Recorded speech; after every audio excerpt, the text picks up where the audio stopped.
Hi, it's Mama Lisa, and I'm here in the American corner in Mahajanga, and I want to talk to you about the Blaxit Decision Engine. But before we start, let me talk about my hair. Yeah, it's like jet black now. You gotta understand, this is a Malagasy tradition. In Madagascar, the people are called Malagasy. The language they speak is Malagasy, so the Malagasy people speak Malagasy in Madagascar. And it's a Malagasy tradition that all the men and the women, they dye their hair jet black. And I have resisted this since I moved here in 2017. People ask me, Mama Lisa, why don't you dye your hair? Oh, I finally did. I'm not a fan. I miss my gray. But I'm starting to get used to it, but it's just so dark.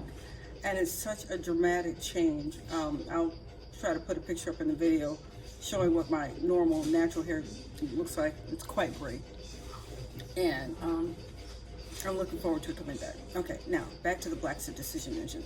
So what happens is when you decide that you want a Blaxit and you think you might know where you want to go because you've been looking at all these other posts online and you see these top 10 lists, that's one way to make the decision. But a better way is to use the Blaxit Decision Engine. And what we do is I've created this tool and I'm really proud of it. And that's why I want to tell you about it today.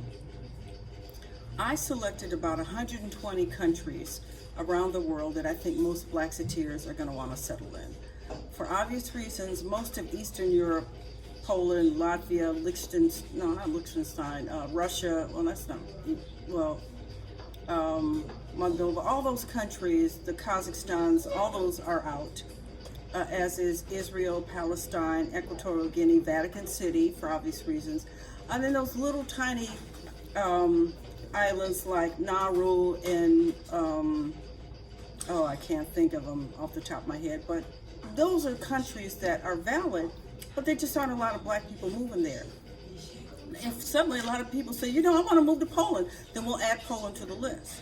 But for right now, the 120 countries that I've chosen cover South America, Central America, North America, Asia, Africa, and most of Europe, Scandinavia, and then you've got Australia and New Zealand.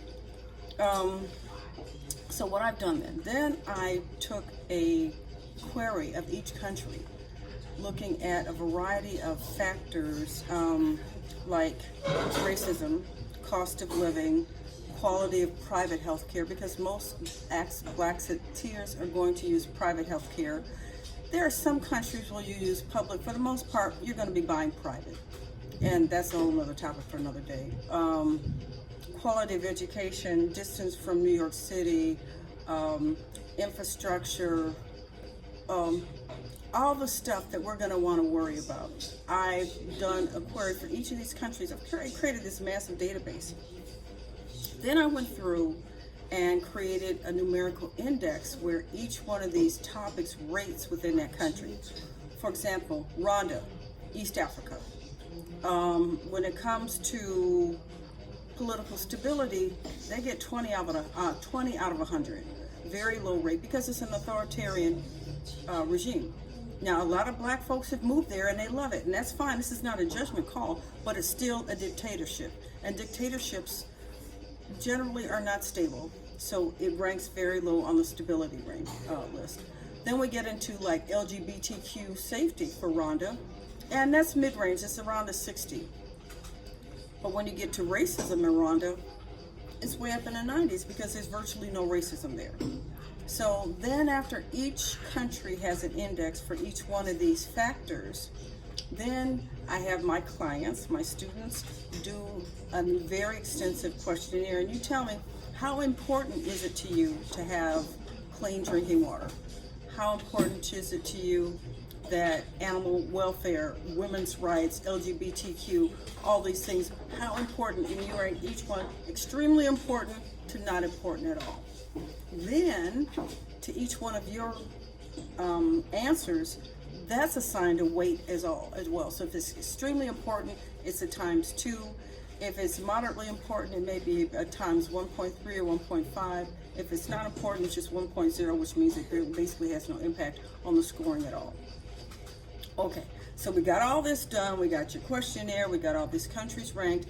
Then we put them together in this tool that I created. and it basically multiplies and divides and does all this stuff. And at the end, you get a ranking of countries based on your inputs, your deal breakers. Like if you say, ask you in the questionnaire, if this happened in this country, you would definitely not move there. Well, that's a deal breaker. So that's one country that we don't even want to give you. So then you get the list of 10 countries. And then we give you a report explaining why each one of these countries ranked the way they did. We give you a list of all your answers so you can see what you said. And then an overview for each country. So then now you've got this personalized list based on you. And the next step is to then upgrade to the Blaxit Blueprint, where you're going to work with me one-on-one for several weeks. And I'm going to create a custom roadmap showing you all the things you need to do to prepare and execute your Blaxit. There's a whole lot to Blaxiting, and you feel like you're juggling the world, and you don't want to miss anything. You don't want to show up in the country and it's like, oh, I forgot I needed my divorce papers apostilled. Well, it's kind of late now because you're gone. So I cover all that stuff. So instead of using somebody else's top 10 list or looking at one of these Blaxit groups in Facebook where they're telling you, oh, I'm in Thailand and I love it, and another lady's, I'm in Thailand and I'm miserable, and you're trying to figure out what's best for you, why don't we let science tell us? When I compiled the data for these countries, I used a variety of sources, and I'll give you my source list. We looked at Human Rights Watch, we looked at Numbeo, we looked at, off the top of my head, I can't think, but just dozens and dozens of sources to verify why each country was rated the way it was. And I know that, especially when it comes to Africa, there is going to be some racial bias. In a lot of these countries, especially when it comes to healthcare, they're going to be rated down in the toilet. But what they don't understand is that in a lot of developing nations, like here in Madagascar, I get excellent healthcare as long as it's private. Because as an expat, I can afford to go to private doctors, private clinics, private hospitals. I don't want to touch the public healthcare system, and it's like that in most countries. So when these rankings give you ranking for healthcare, they're looking at public, and we're not. We're looking at private healthcare systems. So I'm trying to keep this video short, but I just wanted to explain to you kind of how the Blaxit Decision Engine works. And if you like this video, please subscribe to my channel. You know, you always hear that subscriptions really make a difference with the algorithm. But if you want more information, you can go to my website, blaxitforward.com, and you get more information. And then there's a handout there. You can download Healthcare Abroad Without Fear.